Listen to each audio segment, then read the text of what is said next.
Do you know that thought waves are cosmic waves that penetrate all time and space? You see, as you get studying this and as you start to get into it in some depth, the ideas are so vast, they're so huge, and you think, this is about me? See, I don't think the vast majority of us have ever been introduced to who we really are. I think that if a person started to show some promise in developing a healthy self-image, they were told that they were being conceited. Don't be like that. That's not the way you should be. And of course, we get a lot of other bad information in there. But this law of vibration starts in our own marvelous mind. And I'd recommend that you start really studying this. If you just stick with us, what I've done, I've taken some of the most complicated material and I've reduced it to the most simplistic form. Because that was the only way I was going to understand it, and I had marvelous teachers that helped me get that. Now, Lincoln said something absolutely incredible. Lincoln said many things that are incredible. But he said, to believe in the things you can see and touch is no belief at all. But to believe in the unseen is a triumph and a blessing. Think of that. To believe in the things you can see and touch. We've got things we can see and touch. That's no belief at all. To believe in the unseen is a triumph and a blessing. Do you know the biggest part of you you'll never see? The real you you'll never see.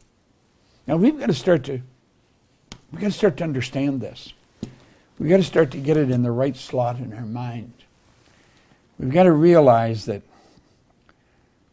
there's so much to us that we don't really get. We don't understand. Our educational system is so lacking in teaching us who we are. You can study psychology, but most people that study psychology have never really got to know themselves. I'm talking about in depth, who you really are, your relationship to the whole scheme of things, or your relationship to God. You're talking about an infinite power, and you're created in that image. We have infinite potential locked up within us. What we want to do is learn how to use it for good in our life. This man changed my life probably as much as anyone in all the years I've been here. Leland Val Van de Waal introduced me to some enormous ideas. That's a slide of Val working in a seminar that he and I and Mark Victor Hansen, Jack Canfield started. I come up with the idea on a plane. I phoned Mark Victor Hansen. And then we got a hold of Val and Jack and got other people. And we put together a thing called the $1 Million Forum. And the idea behind it was we were going to teach people how to earn $1 million by setting up multiple sources of income. It was an absolutely phenomenal program. Now, we had some phenomenal teachers in that program. I mean, it was really a mind blower. It was so good. And Val, of course, wowed them all. He's gone now, God bless him, but he had such an impact on my life. And he helped me, he got me into things that I never thought of in my life. He was the one that first told me about this.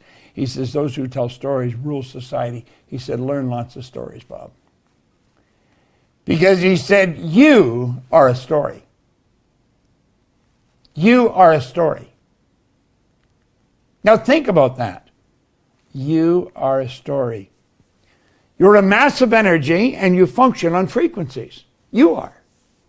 Now think of that. You may not think of yourself that way. And then you might say, what's this got to do with anything? Well, if you really understand it, you can attract more money, all the money you want, as a matter of fact. You can attract good health. You can attract great relationships. You can attract phenomenal business. I sat down on a sofa in a room by myself, in a little house on Maplewood Lane in 1973, and I said, I'm going to build a company that operates all over the world. The lady that introduced us, Mikey Steller, is our Chief Operating Officer, and she's also our Marketing Director. And I sat down to watch television one night, which I very rarely do, and I only watched it for a few minutes. I thought, I don't want to watch this. And as I was getting up, my phone rang. And it was Mikey on the phone. This would be maybe 2-3 weeks ago. And she said, Bob, I just got a call from Betty. We're in every country in the world. I thought, wow. I wrote that in 1973. I was intellectually involved and I got emotionally involved. But I was it. I was the company. There was no one else. I was by myself.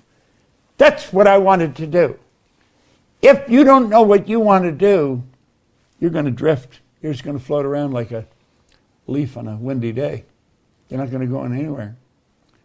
You are a mass of energy and you function on frequencies. And Val really helped me understand that. Val van der Waal had a very strong spiritual understanding. And he said, Bob, if you take a picture of yourself with a Curlian camera, you're going to see yourself as a glistening, radiating, gleaming form. Semyon Curlian was a Russian photographer back in 1934, and he perfected Curlian photography, what we call now Curlian photography after him.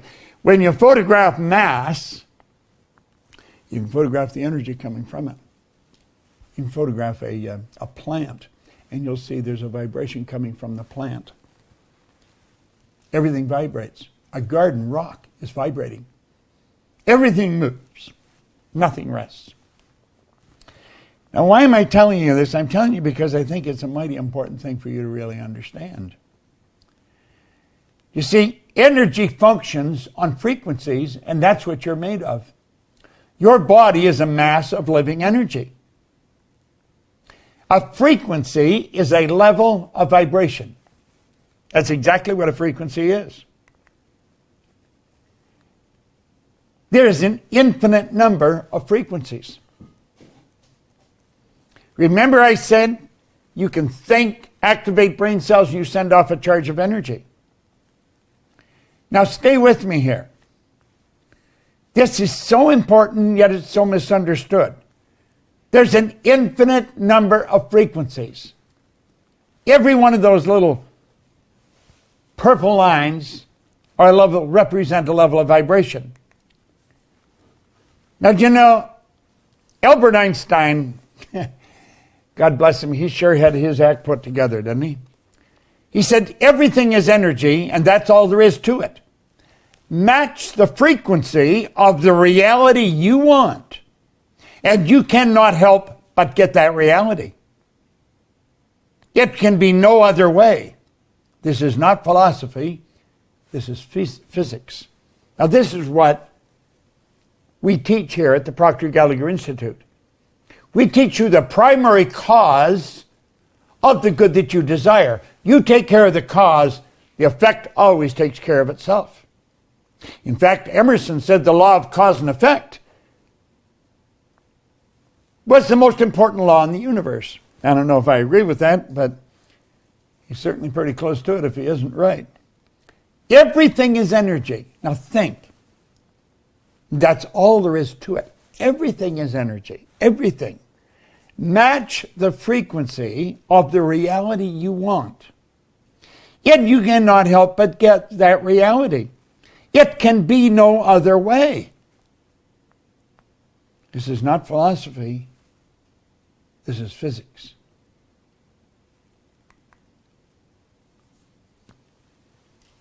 Earl Nightingale said essentially the same thing in 1959. He brought out the strangest secret record. Right at the beginning of that recording, he talks about the good Dr. Albert Schweitzer being interviewed at an airport in London when he got off a plane. And they asked the good doctor, what was wrong with man today? He said he thought about it for a while. And he said, man simply doesn't think. We do not think. You say, well, everybody thinks. No. Understand, mental activity does not constitute thinking. You have 5 senses. You can see, hear, smell, taste, touch. When any of those 5 senses are affected, It causes mental activity. That is not thinking. It causes pictures to fly in your mind. That is not thinking. If you heard a siren in the background right now, you might see a fire truck or an ambulance on the screen of your mind. That's not thinking. You have higher faculties. These higher faculties, most people know little about. Oh, they hear the word every now and then. You have perception, the will, reason, imagination, memory, intuition. These higher faculties are what literally separate us from all the rest of the animal kingdom. All the rest of the little animal kingdom, they're completely at home in their environment. They blend in. You and I are totally disoriented in our environment. We're totally disoriented. That is because we have been given the godlike ability to create our own environment. Charlie Tremendous Jones was a great man, just a phenomenal public speaker, great teacher, and always promoting books. He said that he believes that we're the composite of the books we read and the people we associate with. I'm inclined to agree with him. Well, as you start to listen to Earl and The Strangest Secret, a lot of things started to happen to me. And it changed all kinds of things in my life.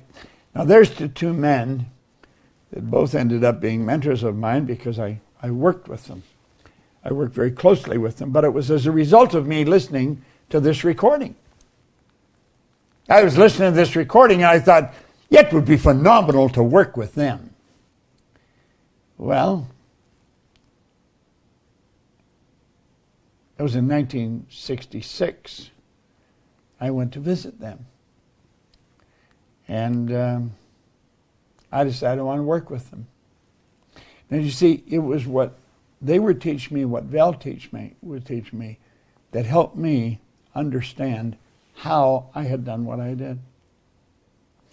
You see, Ray Stanford sat down with me and he put an R on a sheet of paper. Then he put 3 letters down beside it, 2 H's and a W. Now he said, Bob, let the R represent results, and let the 2 H's and a W happiness, health, and wealth. Then he asked me if I thought he was a happy person. I said, yeah, he seemed pretty happy to me. He said, did you ever see me sick? I had to admit I hadn't. He said, did you ever see me when I was broke? I had to admit I hadn't. This guy always had money on him, quite a bit of it. He said, Bob, you're one of the most miserable people I've ever met. Now, this is in 1961. He said, you're always sick. He said, you don't have a terminal illness, but you've always got a cold or a headache or something. And he said, you're always broke. Now, he was so right. I was earning $4,000 a year. I owed $6,000. Now, I want you to think of this. At the time, I had 2 months high school. I had no business experience at all. I was 26. I left school when I was 15. I worked all over the place. I was in the Canadian Navy. I worked in bars and in factories. Always dumb jobs.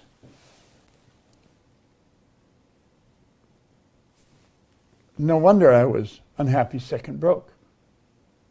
I studied nothing. I read nothing. He said, do you ever read anything? And I said, no, I can't read. And that's when he introduced me to this book. And he said, Bob, Napoleon Hill studied 500 of the world's most successful people over many, many years. And it was at the counseling of the richest man in the world that he did that, Andrew Carnegie. And he found there was a golden thread running through their life. And he wrote the Laws of Achievement. I have the Laws of Achievement right here. Pull those 4 over a bit. And they are right there. There's 8 little books. And that was the Laws of Achievement. Now, he wrote those at the request of Andrew Carnegie. Carnegie said it was a shame, like people like himself, who was the wealthiest man in the world, is going to their grave with all his knowledge locked up in their bones. He said nobody's ever organized the Laws of Achievement. And as a result, most people never achieve very much. And he got Hill to do it. Well, after he did it, then this book, The Laws, or Think and Grow Rich, came out of that. And this is what I was really into studying. Okay? You know that within a year, my income was at $175,000. Now, at the end of this meeting, Arash is going to be giving you a directive. And what I would suggest you do is listen very carefully to him. This is a goal card that I have my goal written on. I carry this in my pocket. Every time I put my hand in my pocket and touch that card, the picture that's in my mind flashes on the screen of my mind. I painted the picture in words on the card, and it's tucked into cells in my brain. Well, that's how I went from earning $4,000 to $175,000, and I did it in less than a year. This is no formal education, no business experience. I had no idea what I was doing. In less than 5 years, I was over $1 million a year. I had business operating in Toronto, Montreal, Boston, Cleveland, Atlanta, in London, England. If you ask me how I did, I had no idea. I had no idea. I have found out since it was through the repetition of what I'm talking to you about right now. The action of repeating something that has already been said or written. Look at. Ray said to me, if you read this every day, your life will change. He got me to commit to doing that. I committed I would do it. And God only knows why I've kept that commitment. In my 60th year, every day. I don't read a lot of it. I just open and read something. Right here. That's just where I open it now. Remember, too, that all who succeed in life get off to a bad start. And they pass through many heartbreaking struggles before they arrive. The turning point in the lives of those who succeed usually comes at the moment of some crises, through which they're introduced to their other selves. Now, just read that. I mean, that's inspirational. You learn something from that. Well, 1968, I was their vice president of sales because that is something I wrote on the card. I decided I wanted to work with them. I wanted to work right beside them. And I had an office right beside the two of them. This is vice president of sales. And you know, Earl taught me something that is so valuable. And I want to share it with you. He said, you know, Bob, there's an enormous difference between knowledge and experience. Now, I want you to think about that. Because when he sat down and explained this to me, and he said, before we agreed that you were going to come here, Bob, to work, we checked you out.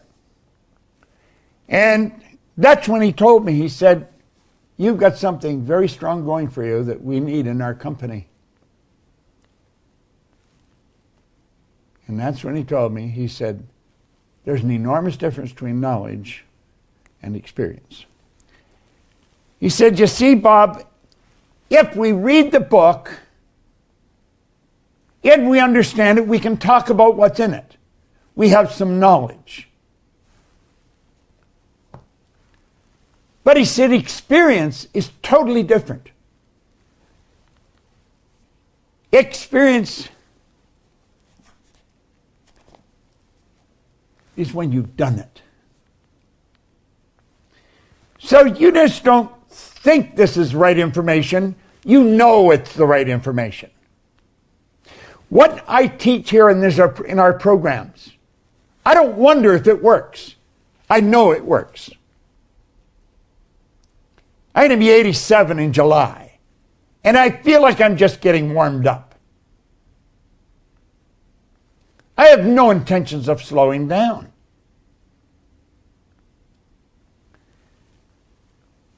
We earn millions of dollars. We operate all over the world. And I believe we share some of the most powerful information in the world. It's not just something I've studied. It's something I did.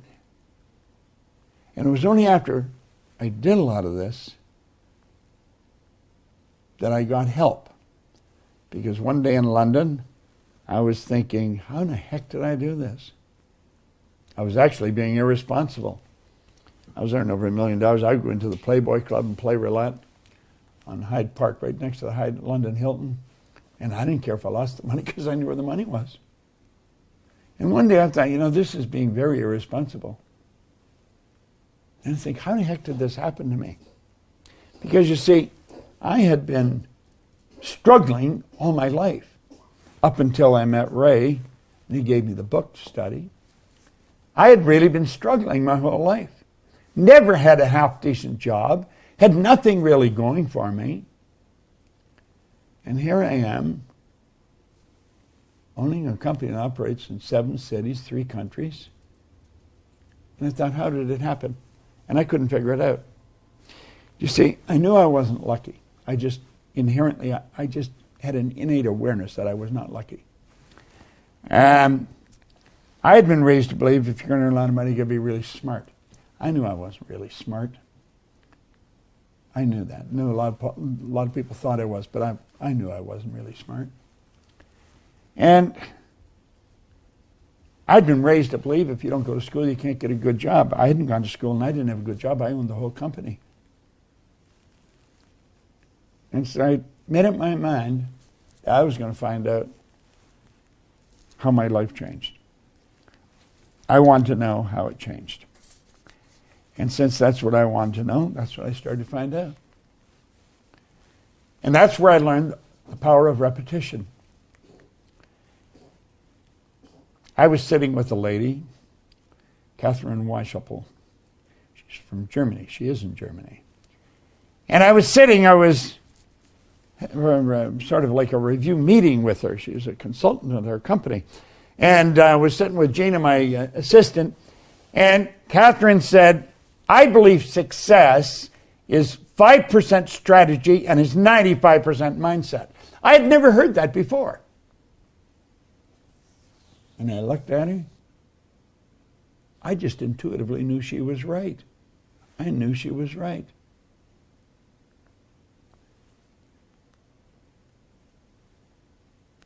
I would go back to when I was on the street in England, I don't even know if I knew what strategizing meant. I didn't feel bad not knowing. I mean, why would I know? I hadn't gone to school. I'd never been in business,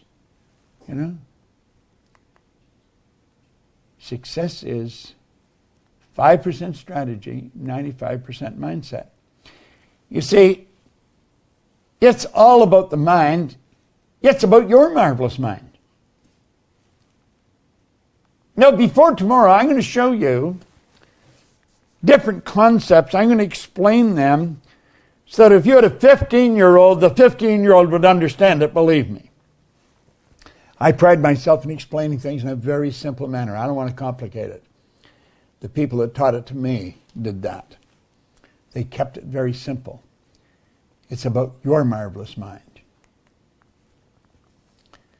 As Van de Waal taught me, he says it's all in awareness, Bob. He said there's a marvelous inner world that exists within us. And the revelation of such a world enables us to do, to attain, to achieve anything we desire within the bounds or limits of nature. Now listen, this is vitally important information.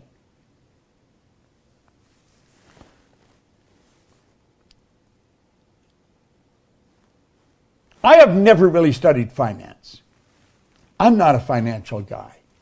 I've earned millions, literally millions of dollars. I think it's the easiest thing in the world to do. But I don't know how to manage money. I really don't. And I had my own company. But if we go back to what Einstein said, if we get the picture and we get into the energy of the good we desire, you can't help it. Have it manifest. Around 15 years ago, we had a lady come to the seminar who was a securities attorney. Oh, we've got a little friend here. And Sandy Gallagher was a securities attorney, very successful one. She became fascinated with what we were teaching. One thing led to another. I'm going down the road pretty fast here. And Sandy Gallagher became my business partner. Sandy is really a financial genius. She really is. She was buying and selling banks, turning banks public. Here's Bob, knew nothing about finance. And I attracted the perfect business partner for me. And I could just go ahead and do what I love doing. And I knew that our company was in good hands with that. And Sandy runs our company. She is the CEO, the president of the company. Now, why am I mentioning this? You've got to become aware that you can and will attract whatever you require to cause whatever picture you're holding in your mind to move into form. It's not an accident. There is a marvelous inner world that exists within us. And the revelation of such a world enables us to do, to attain, to achieve anything we desire within the bounds or limits of nature. Now, that law or that truth was taught to me by this man. He taught me so many things. God, I miss him. Val and I became great friends. We did a lot of work together. Val, he was a big guy. I've always been not that big. I think I was about 135 pounds when I started to work with him. We'd be out on the road, and we both liked buying clothes. We'd go into a clothes store. He said, "Getting men's clothes in here?" He was always ribbing me. He said, "You know, this guy has to run around in the shower to get wet." I think what he was doing was making excuses for him being as big as he was. But sure, a great guy. Now, he's the one that woke me up, and he introduced me to this drawing. And he said, "Bob, I want you to let that represent you." And he said, the big circle represents your mind. The top half of it is your conscious mind. And the bottom half is your subconscious mind. Now, you've been reading a lot about this, but I would suspect that you're very confused when you read a lot of this stuff. I think one of the best books on the subconscious mind is Dr. Joseph Murphy's book, The Power of the Subconscious Mind. It's a phenomenal book. If you don't have it, your library is not complete. And at any rate, he taught me this drawing, and he said, when you think of yourself, you got to have an image. You got to understand the mind is everything in your life. You got to learn how to work with it. Now he said, let's look at it this way. There's the mind, and there's a positive sign and a negative sign. Now he said that actually represents a law of polarity, the law of opposites. And he said here, a power flowing into your consciousness. And when it flows into your consciousness, you create thoughts. You literally create thoughts from a power that flows into your conscious mind. You can originate thoughts. You can think something that no one has ever thought before. You have a unique ability to do this. It's the thoughts that you think in your conscious mind that you impress upon your subconscious mind that causes you to feel the way you feel. Feeling is conscious awareness of vibration. Those feelings are expressed with and through your physical body. That causes the action which produces the result. Now, getting them all lined up is called attitude. Now, some people line up on the negative side. They're going to see what's wrong. And you know something? They're right. There's something wrong. Other people go on the positive side. They see what's good. And they're right. There's something good. You can find what's right or wrong in anything. Doesn't matter what you're looking at. If you want to find what's wrong with my presentation, just keep looking. Take a pen and pencil because you're going to get busy. Or if you want to look at what's right, look at that. There's a power flowing into our consciousness, and we have the ability to think anything we want to think. And it's the thoughts we think that causes the feelings because we get emotionally involved with them. That causes the body to move into action and produce results. Now, this drawing is without question so valuable. and so misunderstood. And he went on to explain more about the conscious mind. He says, that's your thinking mind, Bob. Problem with most people is they don't think. They really don't think. Mental activity never constitutes thinking. I remember when he said that, and I never forgot it. He said, that is your thinking mind. It's also referred to as the educational mind. This is you I'm talking about. Now, as I keep building this idea, you're really going to get to know yourself, the world you live in, and the laws that govern your being a lot better. Yet, as you understand yourself a lot better, you're going to find your finances are going to improve, your health is going to improve, your relationships are going to improve, your whole world starts to get better. The educated mind is also referred to sometimes as the intellectual mind. That's where all the intellectual factors are. Remember I told you what they were? You had perception, the will, reason, imagination, memory, and intuition. There's 6 of them. They are our mental muscles. And as you start to understand how to develop them, you can become a very powerful person. If you've ever been in a seminar I've been in, you know that I can walk up to a person, I can tell them all about themselves. Everything that goes on the inside shows on the outside. It's your intuitive factor that enables you to read that. We hide nothing. And I always do this in a seminar to show off a little bit. I want really get your attention, see what I can do. But then what I really want to do is say, if I can do it, you can do it. See, we watch other people do things and we become fascinated if they're doing it really well. What we want to understand, if we want to do it, we can do what they're doing.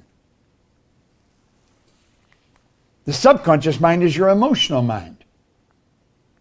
When you're emotionally upset, you've got the wrong ideas being fed into that part of your mind. Now, over here on this side, because you can think, you have the ability to choose. And because you can choose, you can accept or reject everything that comes down the road. Everything. God, there's a lot of crazy information coming at us through TV, newspapers, radio, television. Just overhearing restaurants, conversations, if you can get into a restaurant. You can accept or reject everything, and then you have the ability you can originate. Now, the subconscious mind doesn't have the ability to do all those things. All those magnificent abilities are in the conscious mind. The subconscious, it must accept whatever you give to it. Must. It has no ability to reject. And get this, it's what you impress upon your subconscious mind that ultimately turns into results in our life. This is where we want to get our imagination going in high gear. Your subconscious mind cannot differentiate between what you've imagined and what's real. It has no ability to differentiate between the two. Unfortunately, most people imagine what's wrong. They think of what they don't want rather than what they do want. Now look here for a moment. Let's take that knowledge and we'll say, this is you, today. There's information coming at you today, and it is terrible information. And it's flowing into your conscious mind. Now you have the ability to think, you have the ability to reject that. You can say, get out of here. And they all go away. But you know something? Most people don't do that. You want to know what they do? This is what they do. They're not thinking at all. Their subconscious mind is wide open. And that information goes right into the subconscious mind. Remember what we said about the subconscious? It has no ability to reject all that negative information. Why do we leave the mind open like that? It's our paradigm. It's how we're programmed. We're literally programmed to live that way. Who did this? Why did they do this? Well, let's take a look. Just close the window on that for a minute. Let's go over here. This is you as an infant. Now, the more you understand this, the more you're going to be able to put tomorrow's lesson to work. Because I'm going to get in and I'm going to show you how you attract whatever you're in harmonious vibration with. This is you as an infant. Your subconscious mind was wide open when you arrived on the scene.